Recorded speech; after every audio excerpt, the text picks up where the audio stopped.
Once upon a time, in a humble village, there lived two best friends named Mike and Joe.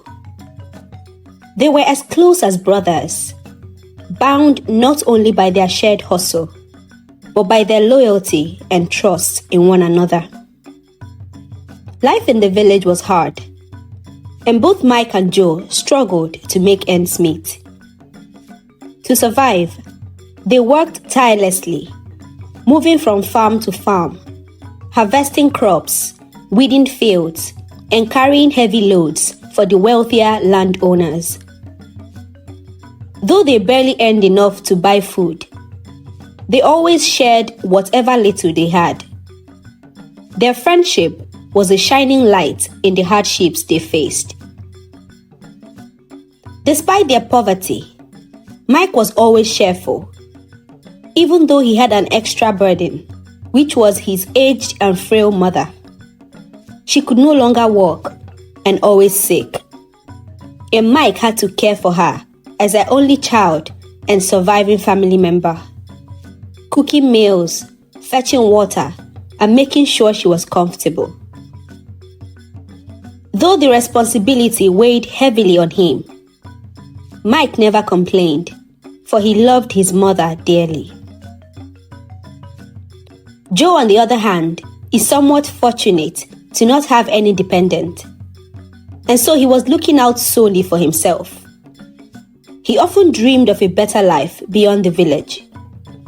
He longed to leave the fields behind and find opportunities in the bustling towns where he believed fortune awaited him.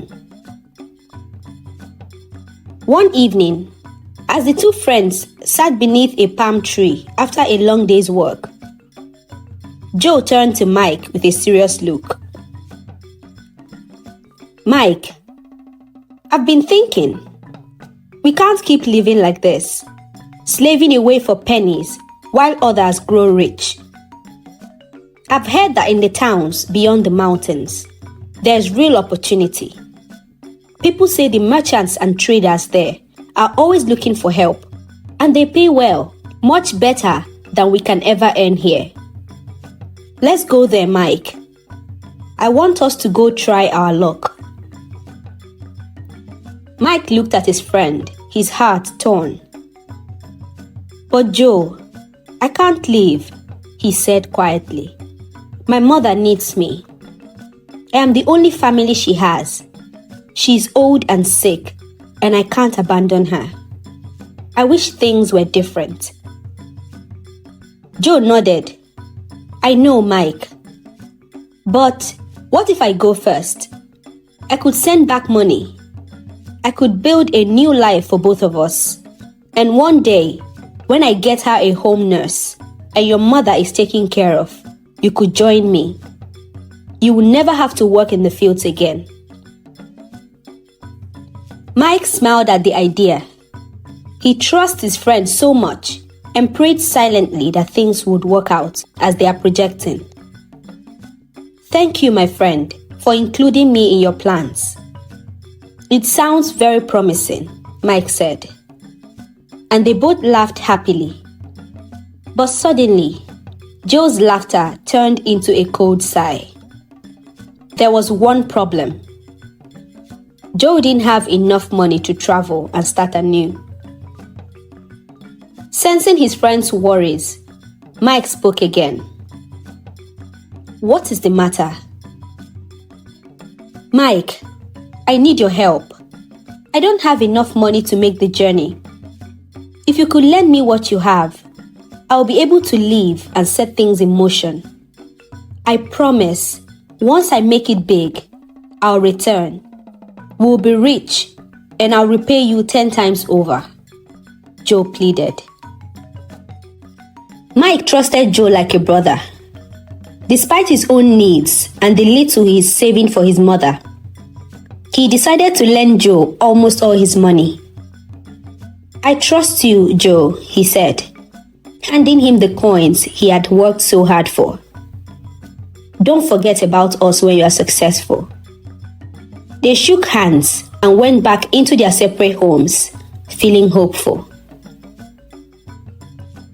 In a few days' time, Joe left the village, filled with hope and ambition. He promised to return soon, with riches beyond their dreams, and Mike bid him farewell with teary eyes. Joe arrived the big town of Choba and was overwhelmed by the sight.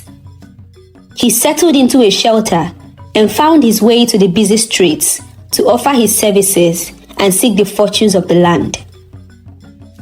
He got lucky after some weeks when he met a wealthy cotton trader who employed him in his processing factory. He worked very hard for his coin and gained his master's trust. He got promoted in a year, and the god of luck kept smiling down at him. The years passed, and while Mike toiled in the fields and cared for his sick mother, news reached the village that Joe had indeed made it big. He had become a wealthy trader in a distant town, buying and selling goods from across the land. People said he had a grand house with servants, and he was dressed in the finest clothes. Mike was overjoyed to hear of his friend's success and eagerly awaited Joe's return. One day, after several years, Joe finally came back to the village. But something had changed. Instead of seeking out his old friends, Joe settled into a brand new house he had built at the edge of the village. He held lavish feasts for the wealthy and powerful elites, but he avoided the poor villagers he had once worked alongside. He didn't even visit Mike, the friend who had encouraged and supported him in his time of need. Mike waited for his friend after news of his return spread like wildfire throughout the village.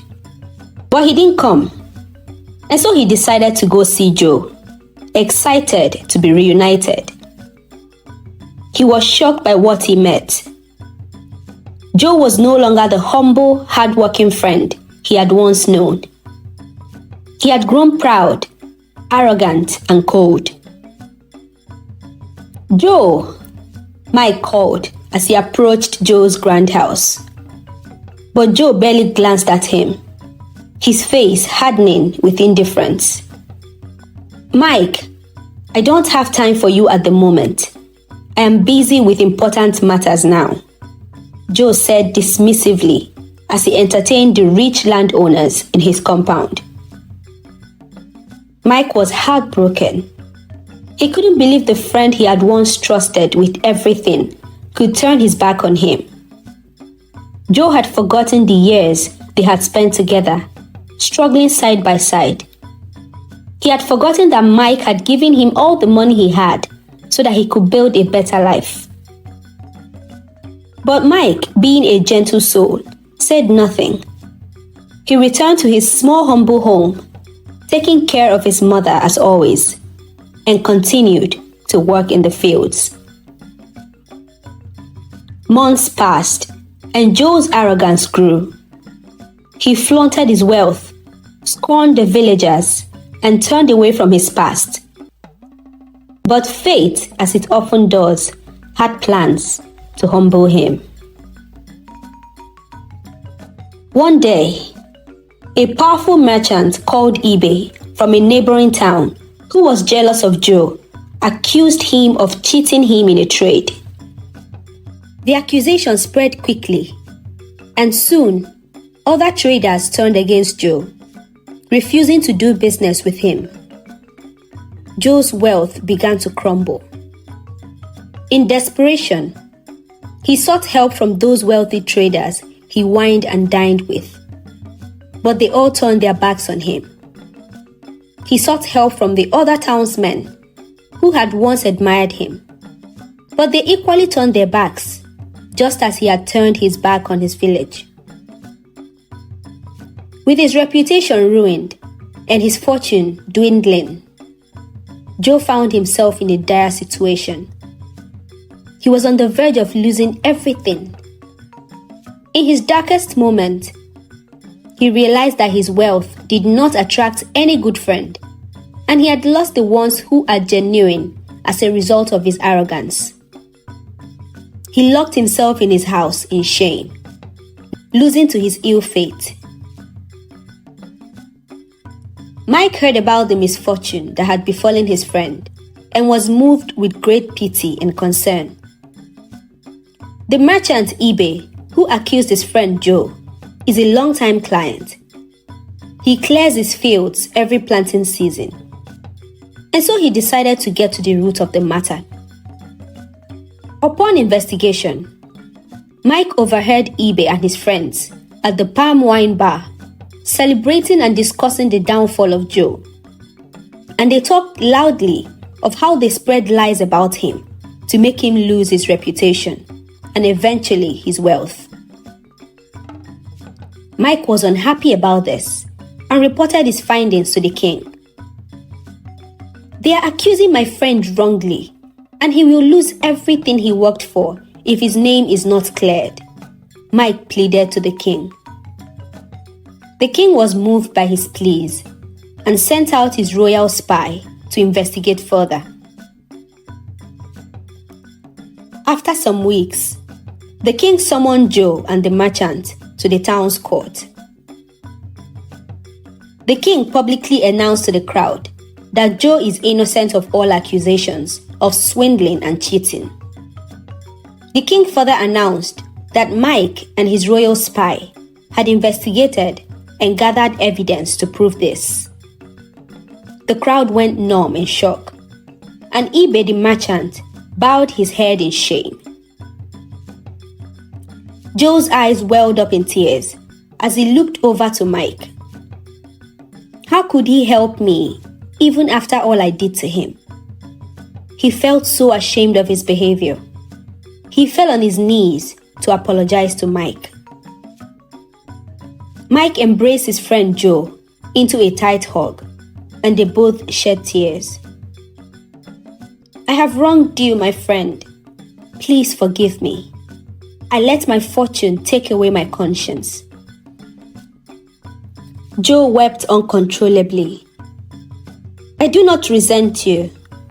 You are my brother," Mike responded as the crowd cheered happily. The merchant was punished severely for spreading lies against an honest man out of spite. Joe took Mike to his house, determined to fulfill all his promises and, most importantly, rebuild their friendship. In the end, Joe learned a valuable lesson: that wealth is fleeting, but true friendship is priceless. From that day on, Joe and Mike worked and flourished together, just as they had in the old days. But this time, not just for survival, but to lift each other up. Their story lived on as a lesson to the villagers and to all who heard it. Wealth may fade, but the heart that holds love and humility will always endure. This is the end of my story.